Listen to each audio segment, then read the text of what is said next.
రాష్ట్రంలో రాక్షస పాలన అంతమొందించేందుకు ప్రతి ఒక్కరూ కంకణం కట్టుకోవాలని జగ్గంపేట నియోజకవర్గం తెలుగుదేశం పార్టీ ఎమ్మెల్యే అభ్యర్థి జ్యోతుల నెహ్రూ పిలుపునిచ్చారు. కిర్లంపూడి మండలం గోనెడ సర్పంచ్ రాష్ట్ర సర్పంచుల సమైక్య మాజీ కార్యదర్శి అల్లు విజయ్ కుమార్ ఆధ్వర్యంలో జ్యోతుల నెహ్రూ సమక్షంలో గోనెడ గ్రామానికి చెందిన భారీ సంఖ్యలో వైసీపీ కార్యకర్తలు టీడీపీలో చేరారు. ఈ కార్యక్రమానికి జ్యోతుల నెహ్రూ ముఖ్య అతిథిగా పాల్గొని పార్టీలో చేరిన వారందరికీ తెలుగుదేశం కండువాలు కప్పి పార్టీలోకి సాదరంగా ఆహ్వానించారు. ఈ సందర్భంగా జ్యోతుల నెహ్రూ మాట్లాడుతూ రాష్ట్ర వ్యాప్తంగా భారీ సంఖ్యలో వైసీపీ నుండి టీడీపీలోకి చేరడం రాష్ట్రంలో ముఖ్యమంత్రి జగన్మోహన్ రెడ్డి అందిస్తున్న రాక్షస పరిపాలనకు ఎంత వ్యతిరేకత ఉందో అర్థమవుతోందన్నారు. రానున్న ఎన్నికల్లో చంద్రబాబు, పవన్ కళ్యాణ్, మోదీ నేతృత్వంలో ఉమ్మడి ప్రభుత్వం ఏర్పడడమే కాకుండా అభివృద్ధి, సంక్షేమం రెండు కళ్లుగా భావించి ఆంధ్ర రాష్ట్ర అభివృద్ధికి అన్ని విధాలా కృషి చేస్తానన్నారు. రానున్న ఎన్నికలను దృష్టిలో పెట్టుకుని కూటమి విజయానికి సమిష్టిగా కృషి చేయాలని కార్యకర్తలకు జ్యోతుల నెహ్రూ పిలుపునిచ్చారు. ఈ కార్యక్రమంలో ఎస్వీఎస్ అప్పలరాజు, ఎంపీపీ తోట రవి, తోట గాంధీ, నీలం శ్రీనివాస్, పోతుల మోహన్ రావు, అడబాల వెంకటేశ్వరరావు, కంచుమర్తి రాఘవ, అరట పోలీస్ అధిక సంఖ్యలో టీడీపీ, జనసేన నాయకులు, కార్యకర్తలు పాల్గొన్నారు.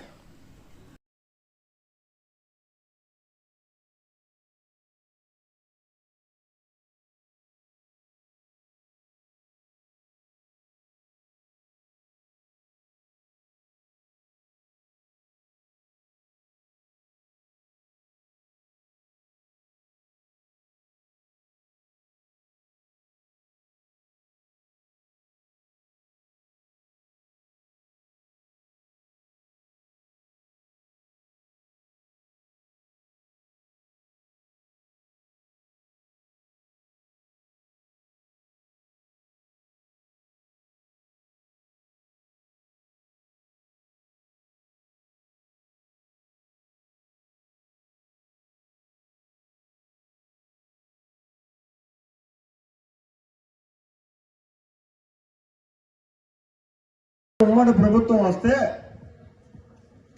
ఈ కార్యక్రమాలను ప్రజలకు అందిద్దామని చెప్పి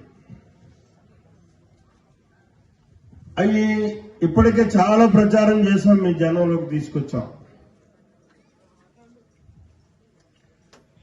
అందులో సూపర్ 6 మహిళా మతోన్నం కోసం ఒకటి అమ్మఒడి.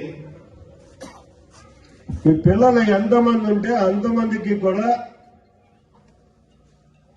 జగన్మోహన్ రెడ్డి లాగా అందరికీ ఇస్తానని ఒక్కడికి ఇవ్వడం కాకుండా ముగ్గురుంటే ముగ్గురికి, ఇద్దరుంటే ఇద్దరికి, ఒకళ్ళుంటే ఒకళ్ళకి, నలుగురుంటే నలుగురికి అమ్మఒడి పథకాన్ని అమలు చేయడం జరుగుతుంది. ఒక్కొక్కరికి 15,000 రూపాయలు. ఇందుకు నిర్దిష్టమైనటువంటి నిర్ణయం తీసుకున్నారు. దీని మీద 3 పార్టీలు కలిసి. మరి అదే రకంగా 18 సంవత్సరాల నుంచి 59 సంవత్సరాల వరకు ఉన్నటువంటి ప్రతి స్త్రీమూర్తికి కూడా నెలకి 1,500 రూపాయలు స్త్రీ భరోసా నిధి. అంటే మీరు మీ ఆయన మీద కానీ, మీ తండ్రి మీద కానీ, పిల్లల మీద కానీ ఆధారపడకుండా ప్రతి నెల కూడా మీకు ఉన్నటువంటి సొంత ఖర్చులను పెట్టుకోవడం కోసం ఈ 1,500 రూపాయలు ప్రతి ఆడపిల్లకి కూడా వస్తాయి. 59 ఏళ్ల వరకు. 59 ఏళ్ల నుంచి వయోవృద్ధులు అవుతాం, పెన్షన్ వస్తుంది. చంద్రబాబు నాయుడు గారి వాళ్ళు ఇంకొక నిర్ణయం తీసుకున్నాడు.